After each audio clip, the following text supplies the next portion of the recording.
ما به فسق و فجور یزید چسبیدیم، گفتیم یزید سگباز، یزید میمونباز، یزید شرابخور. اما مگر حسین ابن علی با یزید سگباز جنگید؟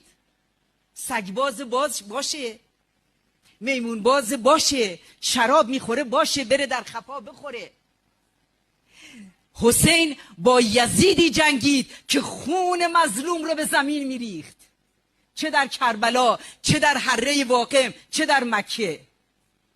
حسین با یزیدی جنگ کرد که بیت المال رو به تاراج برد.